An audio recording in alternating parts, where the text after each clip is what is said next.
You all know exactly who I am. I've been building my empire for nearly a decade.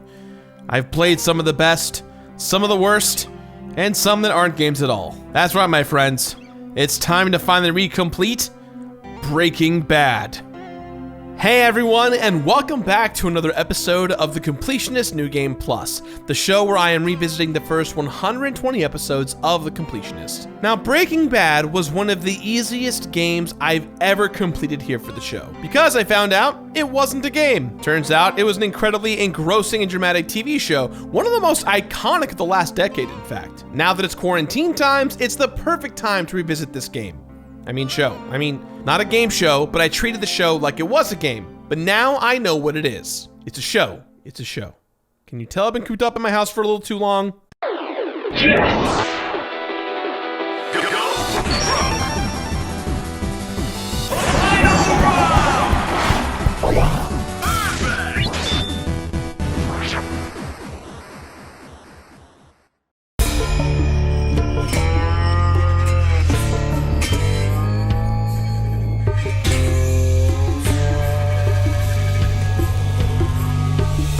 I've always said that Breaking Bad was one of the easiest games I've ever completed. Of course, that's because Breaking Bad isn't really a game at all. It seems like what I completed was actually one of the best shows ever put on television. But even though it isn't really a game, I still found it incredibly satisfying. And upon recompleting this series, I can firmly say that Breaking Bad is one of the most impactful shows ever made, despite it being the easiest game I've ever completed. The story is just as riveting as I remember it. High school chemistry teacher Walter White lives in a life of drudgery and unfulfillment in New Mexico. When his life is changed by a cancer diagnosis, he finds himself wrapped up with a former student named Jesse Pinkman, doing whatever it takes to earn money for his family, including manufacturing methamphetamines and becoming a drug kingpin.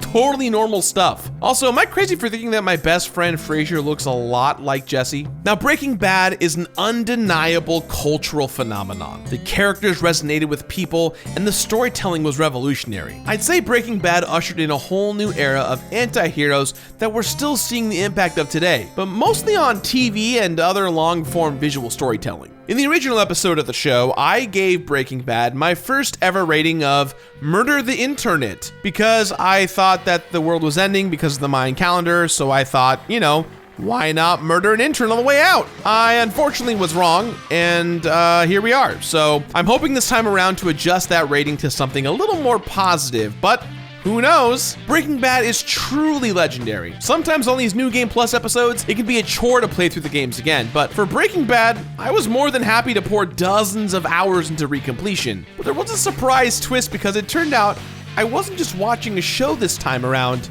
I was eating a show.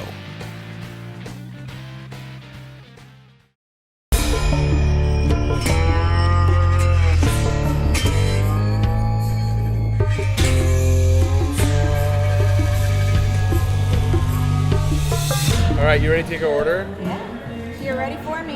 Yeah. If not, I can go away and then come back. No, I'm so ready. It's going to be really easy but super complicated at the same time. You ready? All right, let's see what we can do. I want one of everything and one of every cocktail. Really? Yeah. We're going to split it amongst the three of us. I love that. All right, Yeah, let's awesome. do it. Awesome. Thank you. Thank you. I'll Great. leave one of each for Great. reference. Appreciate it. And then get up and get crazy. Thank you. I'm the one who knocks now. In my history of playing games, I have seen a lot. I have played so many different types of games that sometimes they all blur together, but it's rare that I get something completely wrong. First time around, I said Breaking Bad was a video game. In fact, I was wrong. It was a show on an app called Netflix, and yeah, I got it wrong. However, this time around, I figured it out. Breaking Bad isn't a show on Netflix, it's a restaurant, and completing it was a journey. Breaking Bad is easily the best restaurant I've ever completed on the show. Mostly because Breaking Bad is the only restaurant I've ever completed on the show. Now, a bit of background. Whenever I play a game for New Game Plus, I always try and complete the most definitive edition that exists out there in the world. Usually it's a Game of the Year edition or some kind of remaster that's commercially available for all of you to enjoy right now. For Breaking Bad, I figured the most definitive thing of all that would be to go to is the source, which happened to be called the Breaking Bad Experience. The Breaking Bad Experience was a whirlwind combination of everything I loved about my first exposure to Breaking Bad in menu form. That's right, my friends. Breaking Bad briefly turned into a restaurant, and the best way to complete it was for Team Completionist to do what we do best. Get absolutely shit-faced. Holy sh! Oh my god. Thank you. Great. Everything's been great. This one was the mistake. The entire menu was full of references to Breaking Bad. First, let's talk food. We got the Heisenberg sliders, the 50-52, the full meature grilled cheese, the salad manca. There was the unexpected, like the Funyun pie, served in a literal Funyun bag. Not at all what I thought it would be based on the menu description, but it was pretty great. And Fring chili cheese fries. For the most part, all this stuff was pretty delicious, but let me tell you, it reminded me a lot of a food truck in all of the best ways possible. Next up, the cocktails. We had the 505, Blue Sky, The One Who Knocks, Felina, 737 Down, Tread Lightly, El Camino, and of course, a beer from Hank the Tank's personal collection. I will say, it was difficult to complete a few things on this Breaking Bad menu, because if you ever enjoyed a grilled cheese sandwich or chili fries, you know those things are best enjoyed hot and fresh out the kitchen, not cold. But honestly, I don't remember because I was drunk and everything just tasted the same, so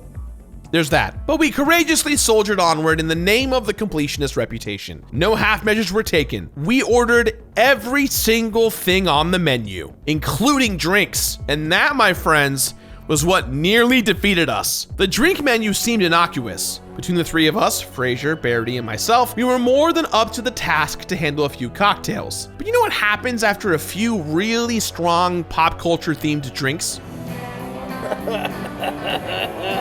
But I will say this, every single drink was better than the last. Or maybe that was just the alcohol talking. The interactivity of the restaurant was incredible. A lot of the food had a DIY component, like how we were supposed to expertly construct our own sundae with just a delicate sprinkling of blue meth rock candy.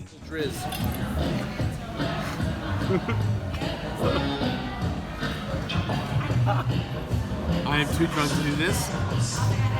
I'm so sorry, internet. Forgive me. I'm not gonna remember any of tonight.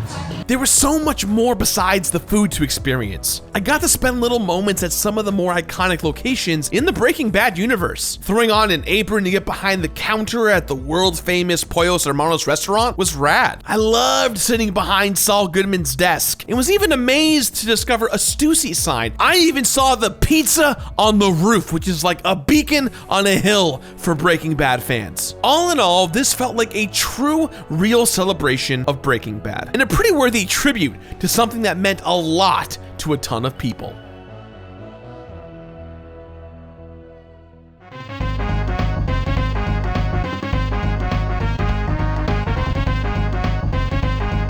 So we ate our way through the whole extended menu. The three of us survived the El Camino, 2,000 milliliters of alcohol that is meant to be consumed by a party of 4 or more. We posed for pictures and saw every Easter egg there was to see, but there was a twist to be had. Our server, Nicole, surprised us with specialty blue shots not listed anywhere on the menu. An unlockable, if you will. I don't know whether to call this a completion bonus or an unexpected obstacle, but either way, we overcame. There was one cool bonus for completing the Schrader Brow beer, a souvenir bottle. Hank the Tank, one of the best characters in Breaking Bad, brews his own beer, which was available at this pop-up. So after drinking 22 ounces of this brown beverage, I was able to take the bottle home myself. That was a pretty cool thing. I'd say it was totally worth it to complete this menu if I remembered exactly what I ate 100%. We left with full stomachs and were more intoxicated than I cared to admit. When we completed the Breaking Bad experience, there were 10 menu items consumed, from the cheesy to the purple. 9 drinks drank, one of which was meant for 4 people, moving me into the, look, let me lecture you about your life choices territory. 9 photo ops visited, my favorite being the enormous stack of Heisenberg's money. And an unforgettable night with 2 of my best friends. Probably the last time I was able to relax at a restaurant. And all because I needed to recomplete Breaking Bad. Thanks, New Game Plus. And just in case any of you out there did not realize, yes, it's April 1st. If you've never given yourself the pleasure of indulging in Breaking Bad, now is a great time to do so. Well, actually, maybe not so much considering everything and the fact that this restaurant was a limited time thing that disappeared back in January. But at least there's still the Netflix app that most people have access to right now. I found the Breaking Bad experience to be incredibly memorable and a fun night out, even if I don't remember half of it because of the damn El Camino beaker. But even though the hangover the next day felt worse than being yelled at by Tuco Salamanca, I give Breaking Bad its new completionist rating of Complete It. Complete it! Hey guys, don't believe the lies. Knack vapes.